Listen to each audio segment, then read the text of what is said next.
Marvel Snap's buff to Captain Carter, the most recent Season Pass card, has everyone wondering, is she actually busted now? Captain Carter going from 4-3 to 3-2 is one of the biggest buffs that a Season Pass card has received, and in the immediate aftermath of the OTA, the consensus was Captain Carter is absolutely busted. This card makes so many points, and especially in combination with Moonstone, can be an absolutely dominant lane-winning force. Moonstone was not a card that I think a lot of people had on their radar as a major Captain Carter beneficiary. I certainly overlooked the fact that she could now absorb Captain Carter's ability. But the most powerful thing people are doing with Captain Carter is slapping it on a Moonstone, meaning that 6 power is then distributed to the back line, and maybe even more, because Moonstone can also absorb Ant-Man and Goliath abilities. This combination makes Captain Carter a uniquely powerful card, at least in terms of the numbers that go on the board. But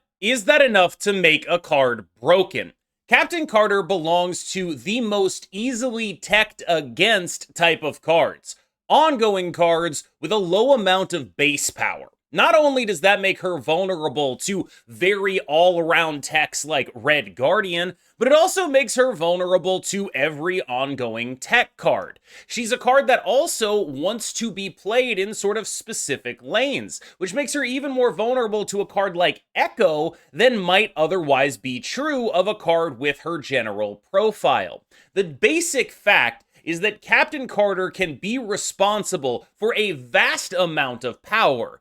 I think, however, that thanks to the power of the interactive suite that Marvel Snap has for ongoing cards, that this card is not busted and, in fact, is one of the fairer cards in the game. So let's take a look at some Captain Carter decks and try to figure out what it is that makes everyone think this card is busted and makes me think that she might not be. But first, this video is sponsored by Fist Out, a competitive card game that features both PvE and PvP action. And if you download Fist Out through my QR code or via the link, you will get a special bundle for free with a value of up to $20. Fist Out is a fantasy card game featuring different races, professions, and the interactions between them. Aesthetically, it's bright. It's a sort of cel-shaded game, so you get an aesthetic that sort of reminds you of the games maybe you played when you were a kid. It's something that is familiar to me. There are 7 races, and each of the heroes has a primary and secondary race, allowing you to mix and match and sort of build your deck out of the things that go with those heroes. There are about 300 available cards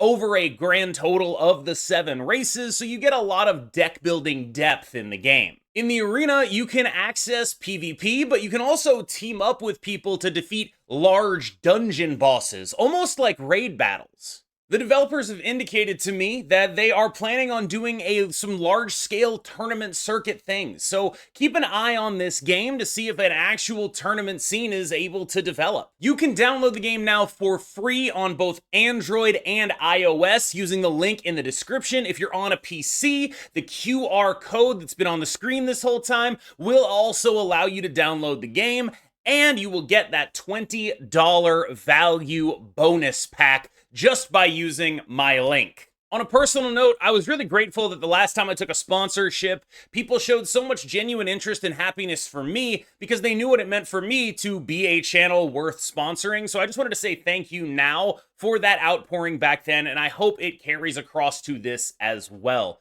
Thank you so much for listening to this sponsored segment. Let's get back to the video. This is the basic shell that is currently running Captain Carter, the basic ongoing shell that I believe was pioneered by Butt, but frankly, we should all be familiar with what this ongoing shell actually looks like at this time. This is, of course, a deck that is attempting to leverage Moonstone in a couple of different ways, and mostly focusing on going extremely tall while using Cosmo to counter anyone trying to actually beat it. We've discussed the ways in which interaction is powerful against Captain Carter decks, and all of those also apply to Iron Man Mystique decks. These are decks that are vulnerable to Enchantress, to Rogue, to Echo to Red Guardian. There are many different ways to profitably interact with these decks, but you do have to opt into choosing to do so. In that way, I think of these decks almost like discard, where discard typically gets a little bit overrated because the numbers it actually puts out are extremely high, but when you actually get into playing it, those numbers are far from guaranteed, and there are many different ways to swing a lane, in much the same way as Enchantressing a Morbius, or blowing up a Bullseye before it can actually activate with a Lady Deathstrike. There are a bunch of different and all profitable ways to interact with this deck. However, if you don't interact with it, the power level is genuinely massive. And I think that that is a unique place for a deck to occupy. In other words, I think that this deck is occupying a similar role to discard in the metagame. And by discard here, I mean the Morbius, MODOK, Bullseye, Dakin discard, not Hela. This is a deck that is a sort of baseline level setter. You must be this tall to ride, or you must be prepared to actually deal with it. I do think, however, that there are a lot of ways to just have some decent interaction in your deck. Get a Red Guardian in there, get an Enchantress in there, and yes, they may have a Cosmo, but they're usually going to have multiple lanes in which Red Guardian and Enchantress are very good plays. This is a deck that actually has the ability to interact with your interaction, and it's still going to end up weak to them in at least one lane. I am slowly coming to the conclusion that Captain Carter Silver Surfer is one of the worst Captain Carter decks in the sense of being a Captain Carter deck, or in the sense of the value add that Captain Carter provides, because this is basically still playing as a Silver Surfer deck. Captain Carter's like a nice, cool card. I wouldn't be surprised if she's like one of the cards that's actually supposed to be in here, but she's not doing nearly as much as she does in other lists. The thing that makes Captain Carter special is her with Moonstone. That is the very special thing that she does. Honorable mention, I should say, is Iron Ladding her. But like what makes her really special is getting her ability on a body that is much, much bigger than hers, not so much building up her body, which this deck can do, but it has a lot of profitable targets for that kind of stuff. She is a good card here. I don't want to sit here and say the deck didn't get better with her, but the context around the deck shifted to get a little bit worse. For example, you don't have a ton of solid interaction into the decks that are doing Captain Carter stuff, but doing it bigger. You can do stuff. You know, we have the US Agent in here now in order to shrink Moonstones, which are copying Captain Carter's. Like, that stuff helps. I'm not going to sit here and pretend like it doesn't. We've got Juggernaut to knock stuff out of the Moonstone lane if they try to put it in late. That stuff also helps. Again, not going to sit here and act like it doesn't. It's fine to good. It's solid. But she's much less of a value add and much more of a, this card is good enough for us to run, and we're just happy to have another big points threat here. Where a deck like this could actually shine is if the metagame pushes hard enough against the full ongoing versions of the deck. Being a sort of smaller Captain Carter deck could be a very beneficial thing to be. This is the kind of deck that maybe in 2 weeks, maybe in 4 weeks, we could come back to and say this might be one of the best decks in the game. But right now, it runs into decks whose point ceiling tends to be simply a little bit higher. Whether that be via Captain Carter being used in a more optimized way, or via just like, I don't know, being a Thanos deck or whatever. So they ends up being a deck where this is definitely a good thing to do, but I'm not sure it's the right time to do it. In large part because there are so many things that are just going to randomly beat your Captain Carter lane if you invest in them. And that is fine as long as you're confidently winning the other two lanes, and I'm not sure you are a lot of the time. This is a deck that did get an upgrade, but the context around it changed to make the deck a little bit worse. This is the Captain Carter list that I was playing. It was put together by Derek, and I keep trying to mess around with getting the Luke Cage anti-venom stuff into the current Captain Carter builds. I haven't figured out the exact right way to do it.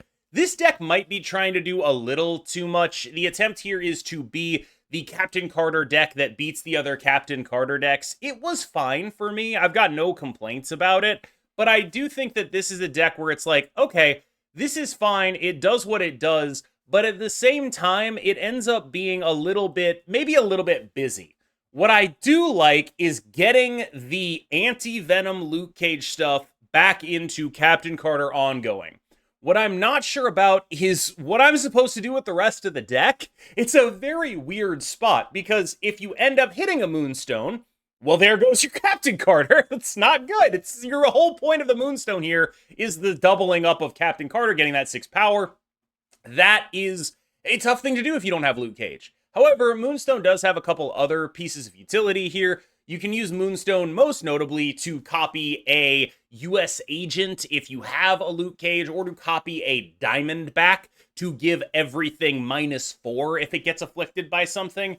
Those are powerful things to do, and I don't want to undersell them. Diamondback Moonstone is actually like a kind of underrated application of her that I think is genuinely quite powerful, but I do wonder if this deck might not be trying to do just a little bit too much. It does have the ability to, when you are drawing correctly, have an Ajax in one lane and then a just million-point Moonstone Captain Carter in the other.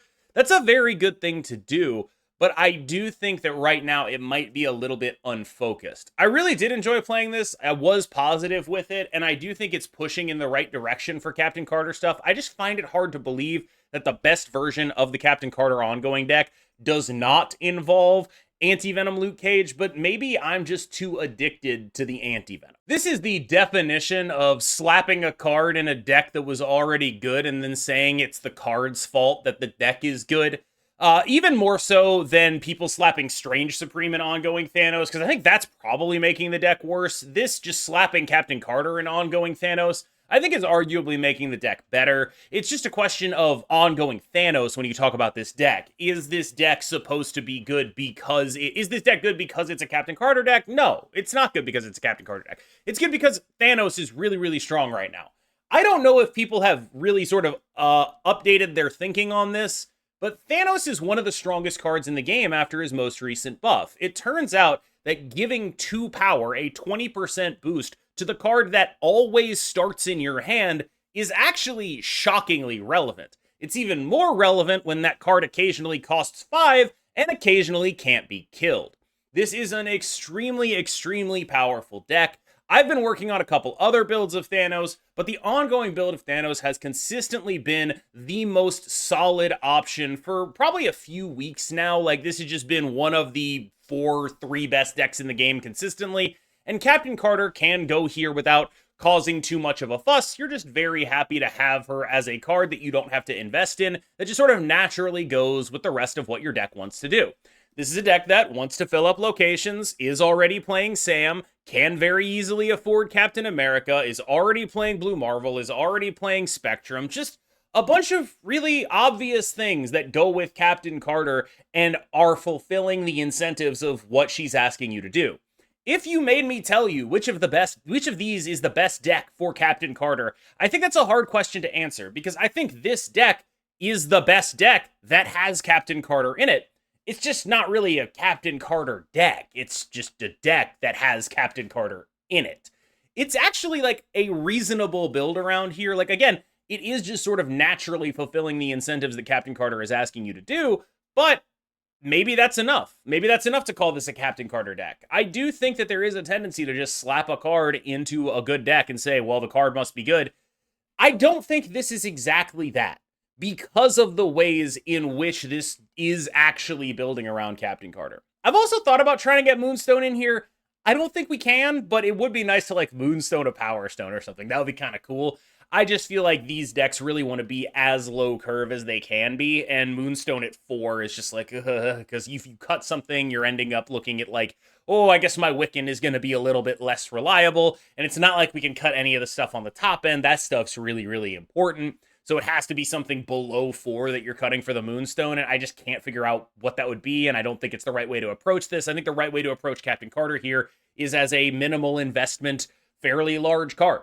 Like, you just play it and you like get a Spectrum buff on it or a Captain America buff on it, and it's just like, oh, that's my 3/12. I was already filling up every lane. It's an ongoing card. I'm happy to do it. I lost to this, and I actually think it's kind of cute and sick and fun, so I'm putting it on here as more of an honorable mention, but this does some very fun little stuff, right? I think it's very nice. I want to say this is a Jeff Hoagland deck. I don't actually know though. He posted a tweet that was like, other people say they're cooking, but in Hooglandia, we're actually cooking. And it was like a screenshot of something that looked like it was from this. And I know he likes Moon Girl stuff, so it was probably him. But I didn't go check. So if I'm crediting the wrong person, I apologize. This is a very interesting and very fun deck. I think that it's not necessarily the greatest Captain Carter deck, but in a world where you're able to like V-hand up a Captain Carter, you have your Moonstone stuff here. You're able to Moonstone a Quinjet. Suddenly you're looking at a really massive amount of power output. Moonstone Quinjet, Moon Girl. Moonstone Quinjet, Moon Girl, V-hand, the copied V-hand, a Captain Carter that costs 1. All that stuff is honestly pretty ridiculous and very strong. And so if you're looking for a deck that just does a ton of numbers in confusing and weird ways, this is a good deck for you. Downsides, it's a little finicky. It can definitely have some location issues, and you do kind of, like, a lot of your best draws involve the same cards. But upsides, for a Moon Girl deck, you actually have kind of a decent backup plan of just being a normal deck.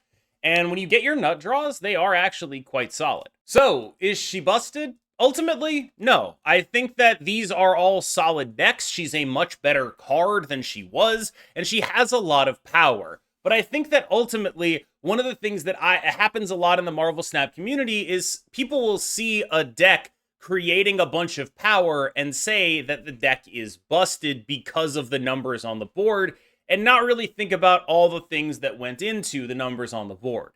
If there is something that's busted about Captain Carter, it is likely Moonstone in that context. She's the biggest offender in terms of numbers on the board. However, I do think that there's a very real world where Captain Carter Thanos or Captain Carter Surfer or whatever it is that ends up working out for that, there's a very real world where this is a card that can just be played as a pretty good card with a decent amount of synergy attached. And I think that that is a good spot. Ultimately, what I'm trying to say is despite the day one overreaction, I think that Captain Carter is properly held in check by Red Guardian, Enchantress, Echo, Rogue, and the other cards that are able to meaningfully interact with what she's doing. I think that Ongoing is an incredibly safe place for them to put the potential to have a lot of power because of the power of the anti-ongoing suite that exists in Marvel Snap. This is not only an ongoing card, but one that cares a lot about board positioning, meaning cards like Cannonball and Juggernaut can also be meaningfully impactful against this card. So not only do we have cards that are explicitly countering this, but there are also cards that are able to subtly do so. In other words, I think this is the perfect spot for this card. It may change in the future. We may get better at using her. She may end up problematic. But right now, I feel confident in saying Captain Carter is not broken. She is balanced, and they cooked. All right, y'all. Thank you so much for watching. As always, I have been KMBest. You have been phenomenal, and I will see you in the next one.